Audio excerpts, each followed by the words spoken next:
les mencionaba, ya se usó otro equipo de perforación y se instalan pozos de monitoreo que son más prácticos y más rápidos. Además, esta es la zona que les comentaba, inundación, es el almacén donde se inundaban en la época de lluvias y donde se almacenaban los tambores, pues el agua limpiaba los tambores y así hará posteriormente verticalmente. Bueno, aquí estamos viendo otras fotografías. Quiero hacer hincapié en un punto particular. Como teníamos que investigar a profundidad para ver si la migración de los compuestos orgánicos había traspasado lo que era el primer horizonte de saturado de agua, que estaba entre los dos profundidad, para poder continuar con la investigación y verificar si había contaminación abajo de este cuerpo, instalamos algunos que es a base de bentonita, cemento y tubería de PVC de 8 pulgadas. Se instalan estos bloqueos que impiden el flujo horizontal del agua y posteriormente se sigue perforando con una vena de menor diámetro en el interior de estos barrenos para obtener muestras de mayor profundidad. Me voy a adelantar, en este caso el sitio no contenía más contaminación a profundidad, sino que se había quedado en estos estratos arcimosos que estaban entre 2 y 8 metros de profundidad. La siguiente, por favor. Aquí vemos, este ya es el resultado de nuestras investigaciones de los residuos centrales. Nosotros llevamos a cabo, ante el hecho de que no pudimos resolver nuestra duda con el método geofísico, entonces hicimos algunas trincheras en donde pudimos precisamente clasificar los residuos y definir qué impacto podrían tener con respecto al flujo del agua subterránea. Son las profundidades de los residuos, estas tres zonas donde los encontramos finalmente. Estamos hablando de aproximadamente 40.000 metros cúbicos de residuos cerrados en el área del campo de fútbol y en la parte sur del área operativa de la planta. La siguiente, por favor. Aquí vemos cómo fue que clasificamos el suelo. Hicimos, además de los sondeos que nos permitieron ubicar más o menos el residuo, además de las entrevistas al personal que había trabajado en el sitio, trincheras en donde fuimos seleccionando y clasificando los residuos que había. Finalmente, y algo muy importante, que había dispuesto estos residuos como prácticas viejas que se utilizaban en esa planta. En general los residuos estaban constituidos por plásticos, sobre todo envolturas de salchicha que estaban fuera de especificaciones y que realmente no representan un riesgo en términos toxicológicos.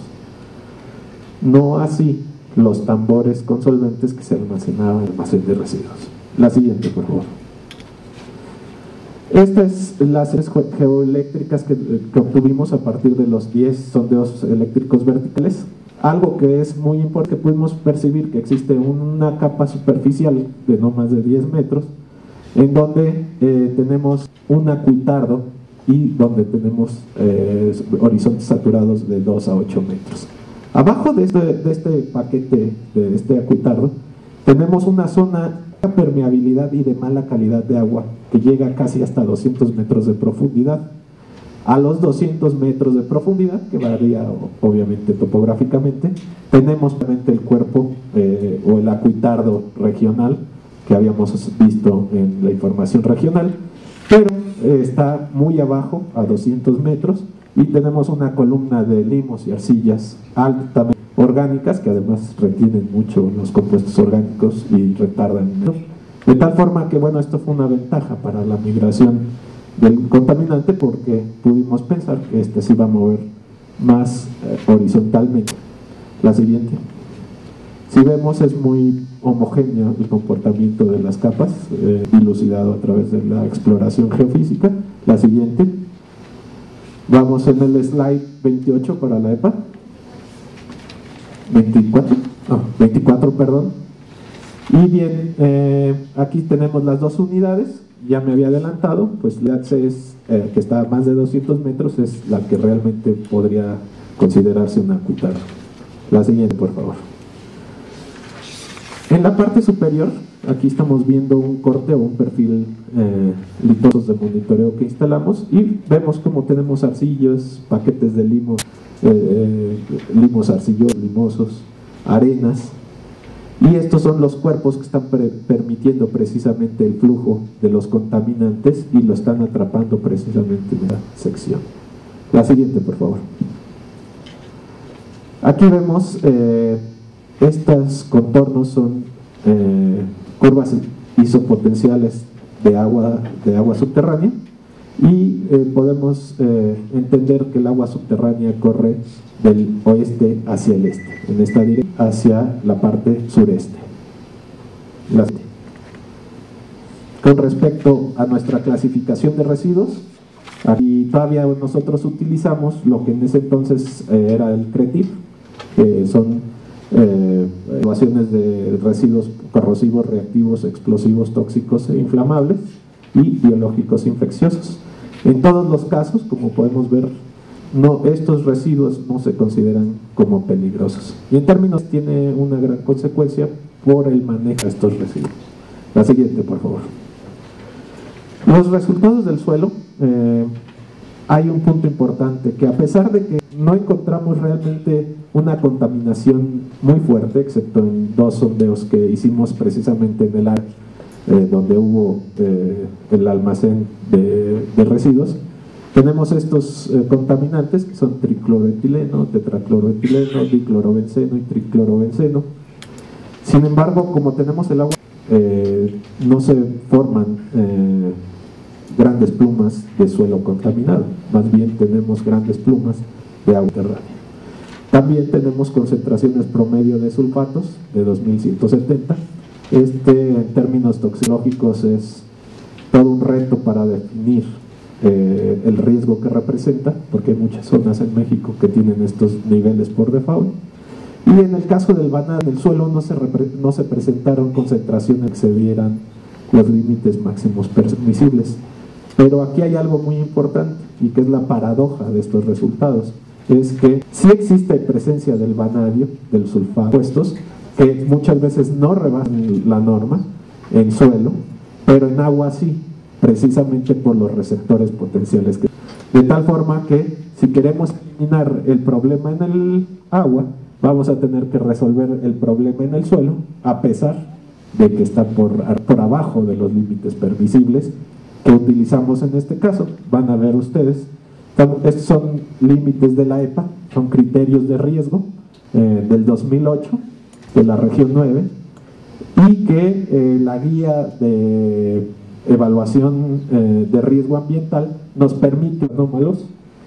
Y aquí podemos visualizar también que muchas veces podemos evaluar los compuestos que directamente pensamos que se vertieron, pero tenemos que considerar en algunas ocasiones que por biodegradación podemos tener otros compuestos. Esta biodegradación es muy clara a través del cloruro de vinilo en ambientes reductores, que es un ambiente que tenemos presente y que supimos cuando evaluamos las características del acuífero, que estos compuestos clorados se están transformando en otros compuestos clorados que muchas veces son más tóxicos que el original. La siguiente, por favor. Aquí estamos viendo las plumas contaminantes, en este caso es el tricloroetileno, y bueno, está asociado precisamente al área del almacén. La siguiente, por favor. Aquí estamos viendo el diclorobenceno, cómo se une el compuesto a través del agua subterránea. La siguiente. El vanadio, que es el de mayor distribución. La siguiente. El sulfato, que bueno, aquí estamos viendo cómo se distribuye a través del predio. Hacia las partes externas el valor es mucho menor del criterio industrial. Sin embargo, para términos de protección de la salud humana, sí podría requerirse una evaluación ambiental específica para esta parte. La siguiente, por favor. Aquí tenemos algunas consideraciones de parámetros hidrodinámicos y granulométricos. que nos permiten definir cómo se van a estar moviendo los compuestos en el agua subterránea. La siguiente, por favor. Para precisamente poder crear el modelo de transporte del contaminante, que en este caso nos interesaba conocer el vanadio, porque se había encontrado algunos rastros de vanadio en las norias, hicimos estas mediciones en campo, son parámetros hidrológicos, y aquí podemos observar las referencias que se toman precisamente para realizar la modelación. Adelante. Esta es la pluma contaminante modelada de 1988 al 2008, en donde tenemos, esta es la distribución que teníamos en el 2008, aquí la podemos observar, del vanadio, y vamos a hacer una proyección. Adelante, por favor, la siguiente lámina, en donde estamos viendo que la dispersión y el retardo y la disolución del compuesto hace que en el transcurso del 5º y el 10º año la pluma contaminante, pensando que eliminamos la fuente de contaminación, va a desaparecer en el agua subterránea y eliminamos el riesgo de que se cierren las rutas de contacto. La siguiente, por favor. Y bueno, finalmente, y algo que una vez que estamos definiendo lo que es la pluma contaminante del sitio, vamos a definir quiénes son los receptores potenciales del sitio. Esta es una matriz que es muy gráfica y creo que nos permite entender cuáles son los puntos en donde se están cerrando las rutas de exposición para el ser humano o para, bueno, en este caso el ganado, que las norias las usan para dar agua al ganado o a veces para regar las cosechas. De tal forma que podemos ver las fuentes primarias, aquí son los derrames al suelo, la lixiviación, cómo se mueve a través del agua subterránea, que es la fuente secundaria, los mecanismos de transporte, que es la migración fuera del sitio, y tenemos rutas completas donde llega al agua de las norias fuera del sitio, y podemos entonces especificar cuál va a ser la exposición al contaminante. En este caso, por ejemplo, vemos que para los residentes que están en contacto con las norias, tenemos exposición por ingestión, exposición por contacto dérmico y exposición por inhalación. Más adelante nuestros colegas van a hablar más a detalle de cómo se usa esta información para poder hacer una evaluación de riesgo a la salud en función de los receptores y de la contaminación presente en un sitio. La siguiente, por favor.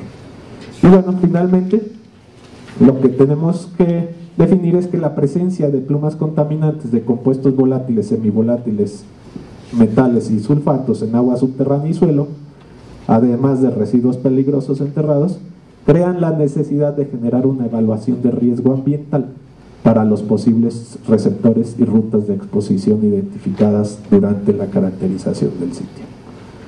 Muy bien, pues es todo por mi parte. Muchas gracias por su asistencia.